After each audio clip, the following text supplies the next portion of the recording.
airport tayo ngayon. Musta? Pupunta tayo ng LA, California, Los Angeles. Flight tayo ngayon dahil si mama may reunion sa mga kasamahan niya dati sa Saudi Arabia. So, sasamahan ko sila para may mag-drive. Kasi sa tingin ko magro-road trip kami sa California. Kami ng LA, San Francisco. Sabi nila pati San Diego, tapos pupunta rin kami ng Las Vegas, kaya yun medyo maraming drive na gagawin, kaya sasama ako sa kanila. Bumili tayo ng empanada.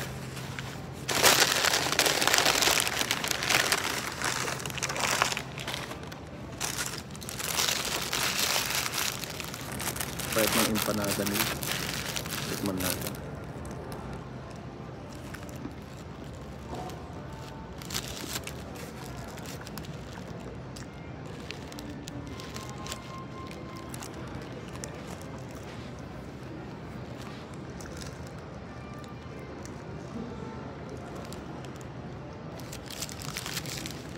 Ayun.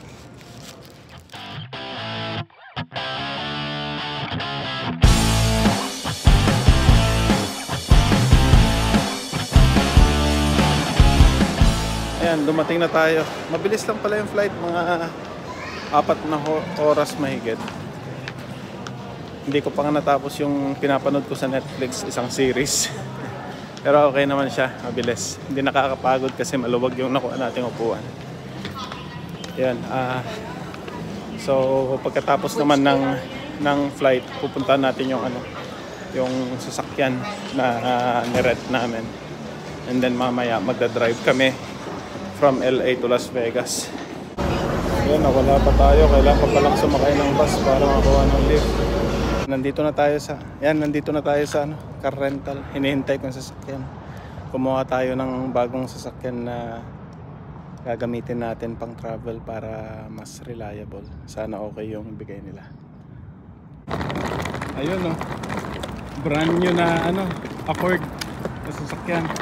So videohin muna natin para siguradong walang gasgas, para meron tayong ebidensya just in case. Ganyan ang gawin nyo guys pag nagre-rent kayo ng car. Palagi nyo check upin kung meron bang gasgas, kasi minsan sa'yo. So ganito yung loob nya. Okay, linis. Yan, hindi amoy smoke. Ayan, nakuha na natin sa sasakyan. Mga 1 oras pa bago dumating sila mama. Kain muna tayo sa In-N-Out para pagdating nila susundin na lang natin sila mama. Tapos mamaya diretso na kami ng Las Vegas. Ayos. Yun, napansin ko lang dito sa Los Angeles, medyo smog. Maraming smog, yung parang polluted siya. Hindi siya ganun ka linaw compare sa atin dyan sa amin dyan sa Miami, sa Florida. Ewan ko, medyo kasi siguro overpopulated kaya ganito yung quality ng hangin dito. Medyo grayish yung sky kung maalala ko mabuti, parang sa atin dyan sa Pilipinas. Maraming na rin dito siguro population, kaya ganito ang quality ng hangin. And napansin ko maraming mga Chinese, Asian, marami ring Filipino sa airport kanina at saka Espanyol. Kaya melting pot din yung culture dito, kaya ayos. Feels like a little bit Philippines ang pakiramdam. Pero at saka yung traffic parang Pilipinas. First time ko makapunta dito, this is my first time na makatapak sa LA. Kumuha tayo ng Honda ulit kasi lahat ng mga rental car companies wala silang Honda na pinaparente. Kaya kumuha ako sa ibang company, yung Turo ang tawag nila. Mas open yung ano niya, yung option niya sa mga sasakyan. Honda dahil sanay na tayo, alam niya yan. So kaya itong kinuha natin. Ayun, first time natin makapunta ng In-N-Out. First time natin matitikman sikat itong Burger King. Mas mura sila kaysa sa Shake Shack, pero ito yung pinakasikat dito sa West Coast. So try natin.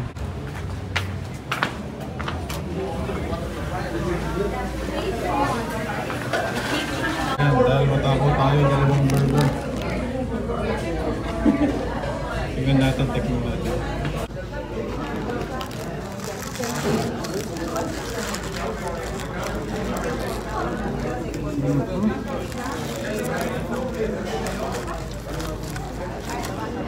Lasang Singlish.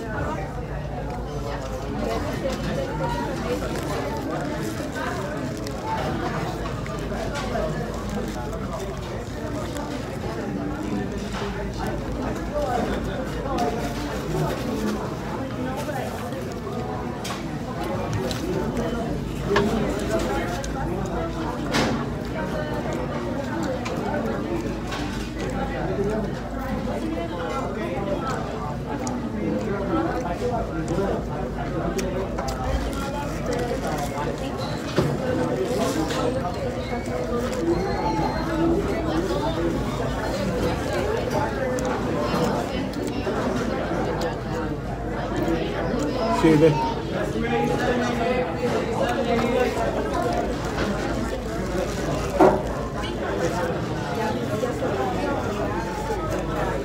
Pangalan pwede.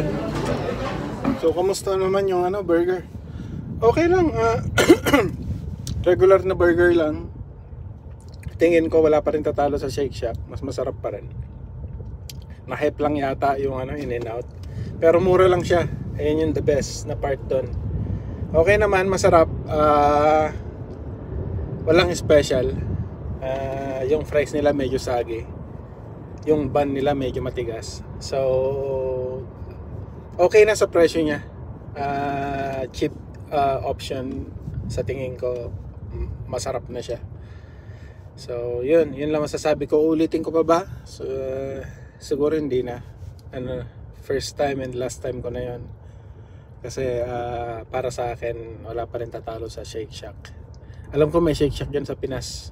Yun. So nandyan na pala yung pinakamasarap na burger. Kahit pa paano. Hindi, masarap pa rin yung Aloha Burger sa tingin ko. Jollibee. Alright guys. Papansin nyo, puro pine tree oh. Parang yung nasa movie, Karate Kid. Parang yan bahay ni Karate Kid.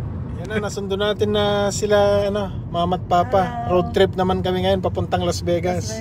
What's up? Ayos. 5 oras na biyahe sa aeroplano, 6 na oras papuntang Las Vegas. Oo, kailangan kita-kita naman tayo. Tayo sa EDSA. Traffic. Palabas dito sa may palabas papuntang Inlex. papuntang Balintawak. Para tayong pupunta ng Baguio. Parang ganun. Tiplex.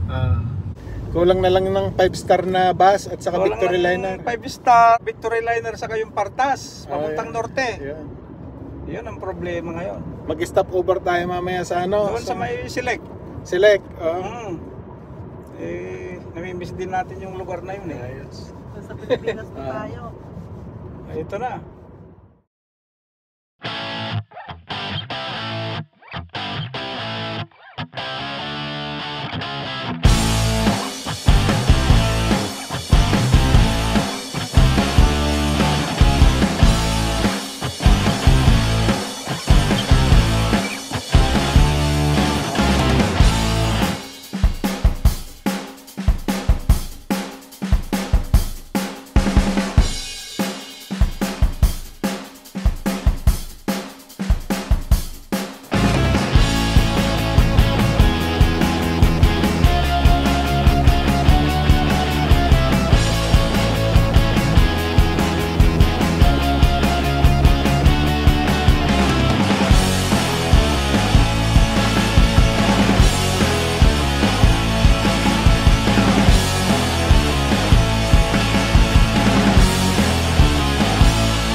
oh.